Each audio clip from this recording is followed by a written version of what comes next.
It's always a pleasure to be presenting for Morningside Ministries, their Learn program. So, what condition makes a person irritable, depressed, self-centered, and is associated with a 29% increase in the risk of premature mortality, early death? What condition? Furthermore, imagine that this condition is found in first world countries, industrialized nations, and that estimates range that maybe a third of the population may suffer from this condition, and maybe 1 in 12 may suffer severely from this condition. Furthermore, imagine that this condition is not protected by income or education or sex or ethnicity. So what condition might this be? The condition of loneliness. Loneliness. Now you'll see the proverb there, Jewish proverb, loneliness breaks the spirit. This is a proverb from a people, from a race, from a tribe that are renowned for their almost unbreakable spirit. But this is an ages-old Jewish proverb. Loneliness breaks our spirit. Who among us hasn't suffered the heartbreak of being homesick? Or maybe the excruciating pain of bereavement, or the suffering from unrequited love. And maybe at the top of the diamond here, who here, at least transiently or briefly, hasn't felt shunned? These are painful, transient, generally speaking, conditions. But we're going to talk about loneliness. And to begin, we first have to understand this condition. And understanding begins with a definition. So one definition is that loneliness is defined as the discrepancy between a person's desired and actual social relationships. That's somewhat fancy talking. I really want you to think about loneliness as a condition of being disconnected. And in fact, as you can see, this is a condition where a person believes him or herself to be socially isolated, even when among other people. We're all familiar with that poignant phrase, I feel lonely even in a crowded room. So again, that sense of not being connected, not being seen or heard or valued, emotionally disconnected. We've all felt it in our lifetimes on this planet, but generally it's transient. We're talking about chronic loneliness. And it's not the same as being isolated, which, at least to social scientists and social psychologists, is an objective measure of how many social interactions and relationships one has in a day, in a week, in a month. But if you think about humankind and social species, we require the presence of others. We're born and we're nurtured by parents and by a tribe, and we're protected and we learn skills, because if we didn't develop that way, if we developed as simply rugged individualists, from an evolutionary point of view, survival would have been much more limited. So it's just simply a fact, much as a fact of when we're hungry we have to eat, when we're thirsty we have to drink. The fact is we require the presence of other people who value us, who we can trust, and who we can work together so we can all survive and prosper and care for the next generation so that they can do the same thing. So again, this lack of contact, lack of connection with others, that's at the heart of loneliness. So we have a quotation here from, I believe, Mother Teresa, now a saint. Of course, we know that she worked for decades among the impoverished in India. And what a quote, from particularly from this great woman's perspective. Loneliness and the feeling of being unwanted is the most terrible poverty. So notice she's not talking about income or living space. She's talking about loneliness, and feeling unwanted is the most terrible poverty. So how do we measure loneliness in order to diagnose it? There's a movement afoot now in medicine, and particularly in geriatrics, that loneliness may be a public health epidemic, if you will, untouched, unmeasured. So how do we measure, how do we diagnose loneliness? Luckily, social science has been hard at work, and as you can see, back in 1973, a research instrument was created by Dr. Belcher, the Extended Loneliness Scale. This is pretty lengthy, fairly arduous for a subject to complete, but it opened up the door. And then 20 years later, research scientist in social psychology at UCLA, Dr. John Russell, developed kind of a shorter one-page, 20-question instrument that's very well validated and used commonly in surveys and in studies of loneliness. But we can break that down even a bit more. This is a short 3-question survey that was used in telephone questionnaires to try to get an idea about the prevalence of loneliness. And I think the questions speak volumes, How often do you feel that you lack companionship? How often do you feel left out, shunned? How often do you feel isolated from others?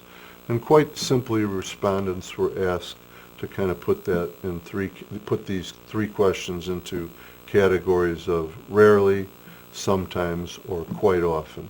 And as you might imagine, maximizing those scores on these 3 questions validates pretty closely with those long questionnaires. So we have a scale, we have instruments to actually measure loneliness. But now we have a quote from Anna Nagel. I had to look her up. She was the most popular British film star in 1942. And remember, 1942 was, Britain was at war. It was the London Blitz. There was a tremendous demoralization, and this gal was sort of a shining beacon. And here's this incredibly popular movie star during a very severe time, and her quotation again speaks volumes. Solitude is pleasant, loneliness is not. They're very different acts. So this isn't about people that seek solitude. This is about folks that have chronic loneliness. And how prevalent is it worldwide? How common is this condition that's associated with premature mortality?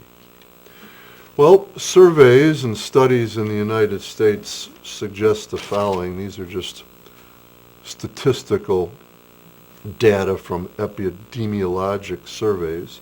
And the first one is really kind of heartbreaking. Even at a young age, surveys suggest maybe 8 to 12% of children from kindergarten to sixth grade are chronically lonely. And just sort of touching the surface here, 7% of adults endorse intense or persistent loneliness on the instruments that we earlier presented. And then as we age, this becomes more prevalent. 20% of adults older than 65 report feeling lonely much of the previous week.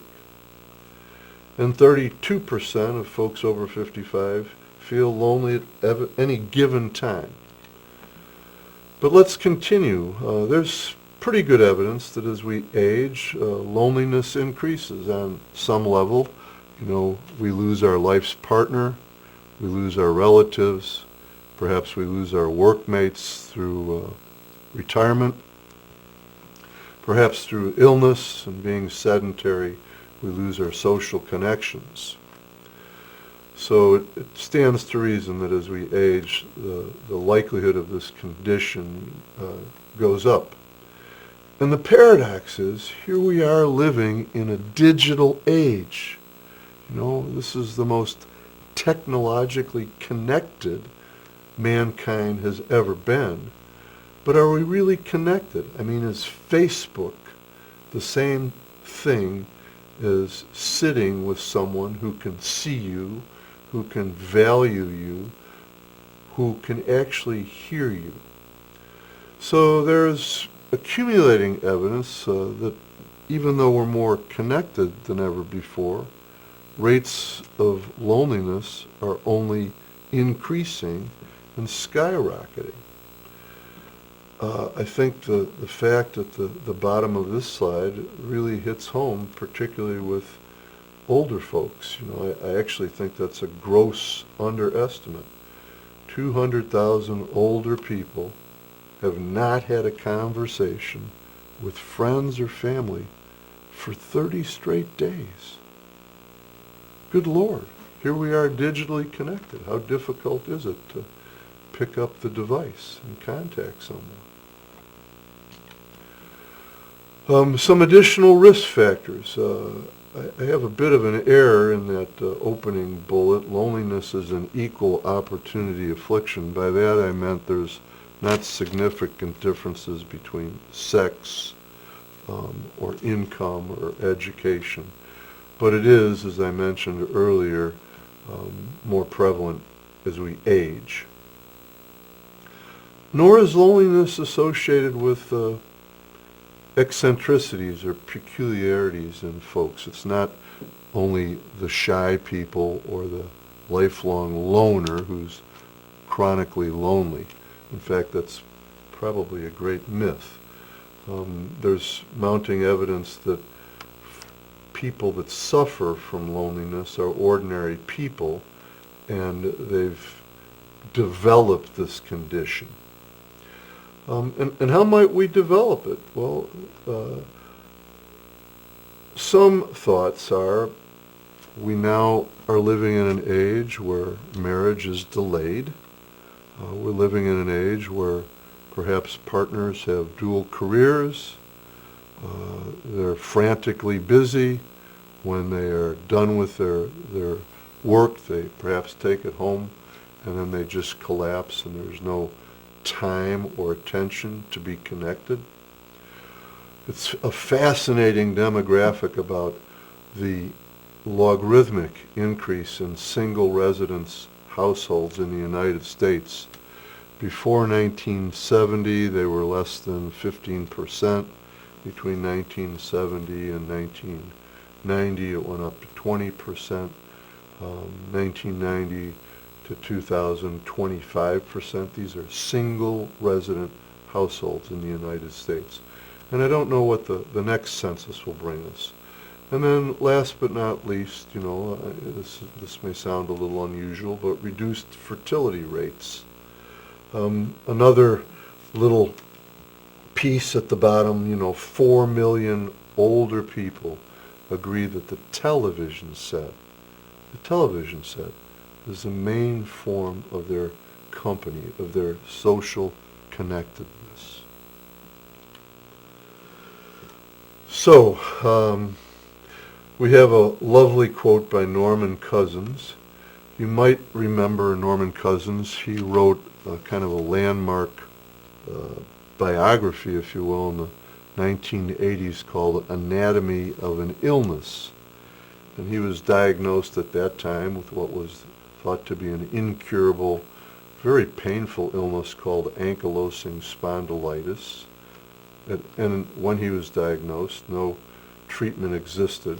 So he decided to treat himself, and he did this through a variety of treatments, but many of these treatments involve the company and the pleasure of his friends and family being around him, being socially connected.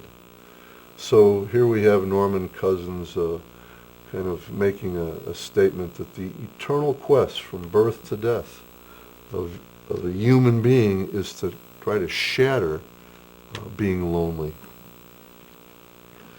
So what's the effect of loneliness on our health? How can it possibly lead to earlier death, premature mortality? We've got a boatload of data on effects of loneliness on our physical health, and we can condense it to just a phrase. Right now, the current belief from social scientists working hand in hand with medicine is that the effects of chronic loneliness on humankind is equivalent to smoking 15 cigarettes a day. I'll put it in another context. If you look at the effects of air pollution on shortening our life, it's about 5%. And the effects of obesity, about 15%. Effects of alcoholism, about 20%. And the effects of loneliness, 29 to 45%.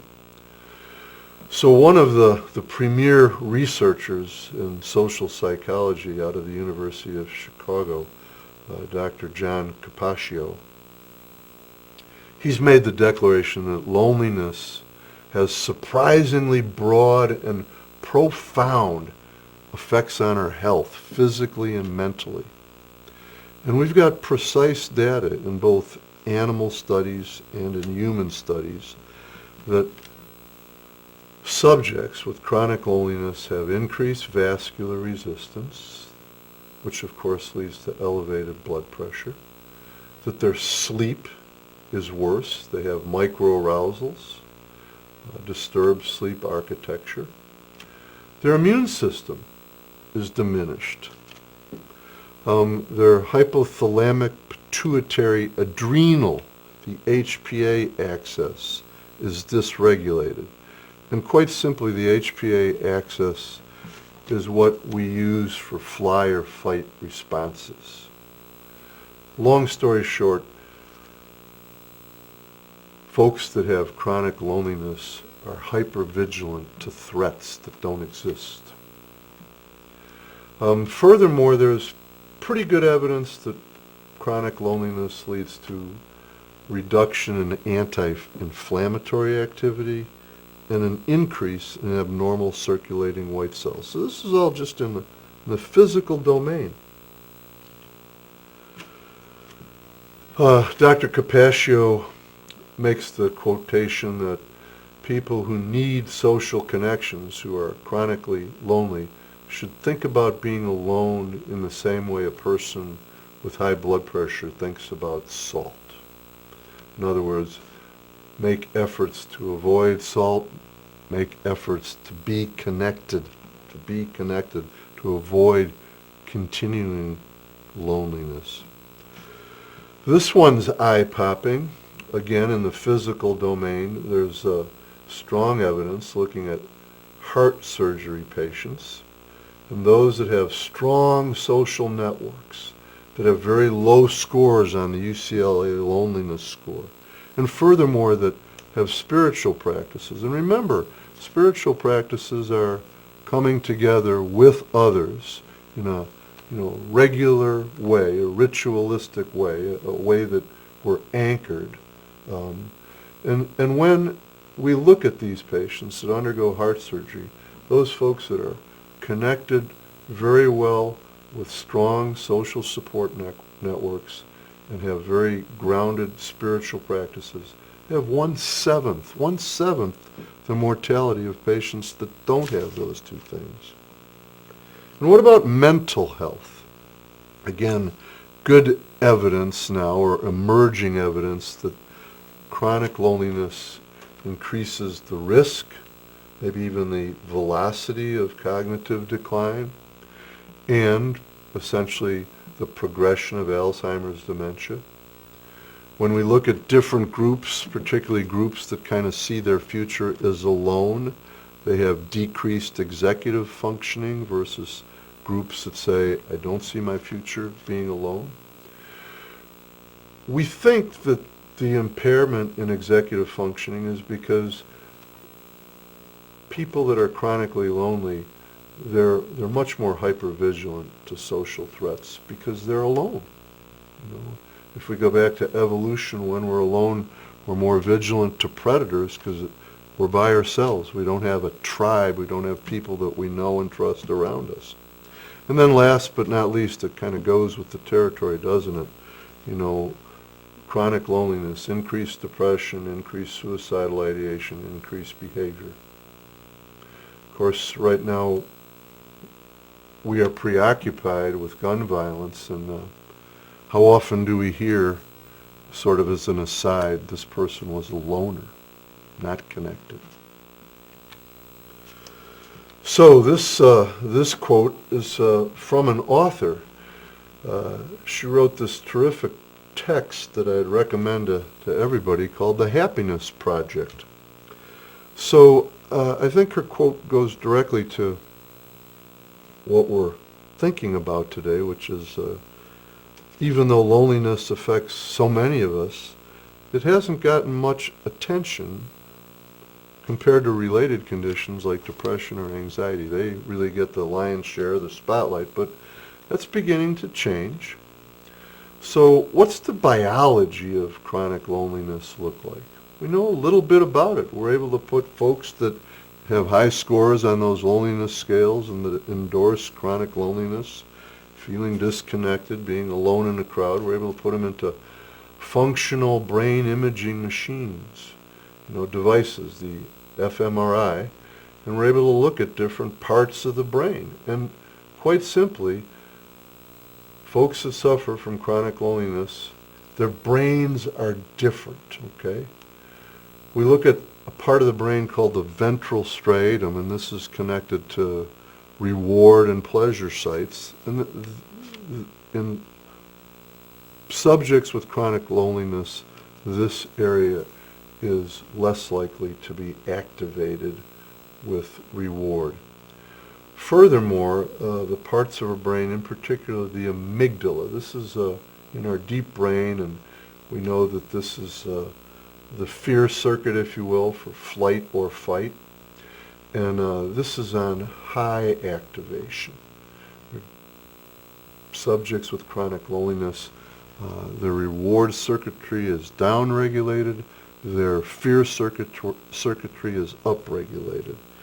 And because of this, we think that this affects, what we call executive control and restraint, because we're kind of always worried about threat. We're not able to take a breath mentally and look at, higher levels of thinking, the high road, if you will.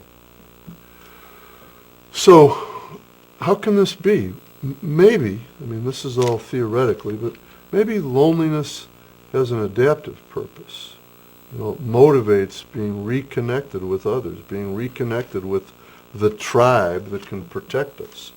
So it's unpleasant for us because if it wasn't unpleasant, then guess what? The tribe wouldn't survive. Everyone would fragment into individuals.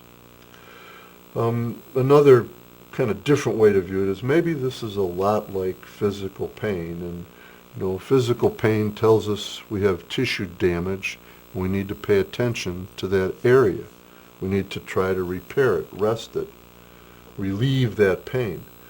So perhaps loneliness is sort of that same type of signal, if you will.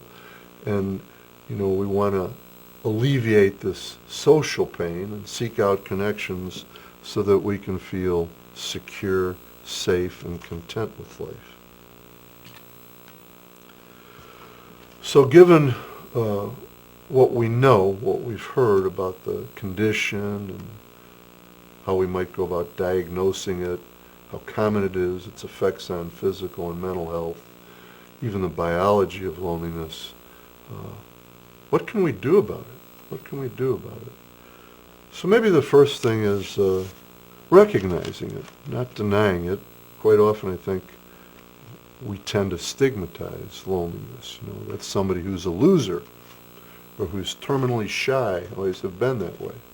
So just simply recognizing it. And then I think the second piece is, trying to understand it, understand the biology of it, understand the mechanisms of it, and then lastly to take action. Take action individually, take action socially, across the board. And it's things that seem intuitive, improve social skills. But how do we do that to someone who's alone, who's not connected? How do we improve their social skills? Enhancing social support. It's a wonderful catchphrase, but again, how do we connect with people? Increasing opportunities for social contact. And then lastly, how do we,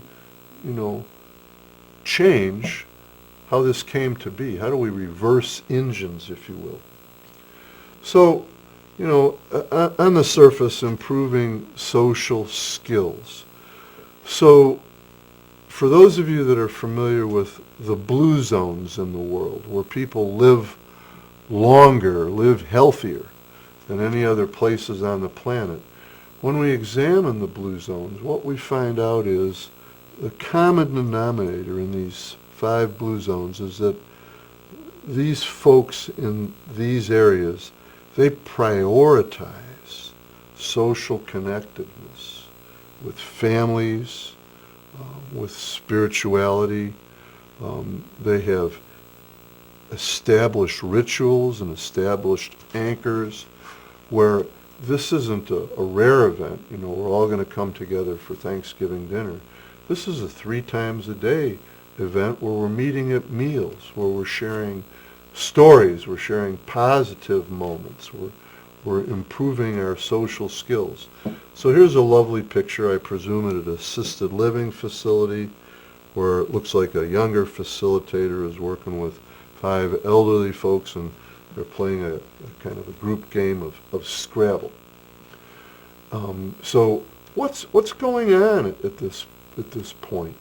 Well, I'd like to believe what's going on is these folks, for this moment, for this hour, they're connected. And the reason they've agreed to play with each other is that they trust them. And maybe they value them. Okay? And we've even got someone that's kind of leading the team there. What about enhancing social support? So here's a picture that has 1,000 words, right? Because first off, we look at these folks, and they're all in a wheelchair, but they're out. I'm fantasizing that they're watching maybe a play put on by little children, or maybe they're listening to a concert in the park, okay? But they're all together, even though they're physically limited. They're all together, and they're all tuned in, okay? They aren't watching this on their device alone in their room, okay? They're connected.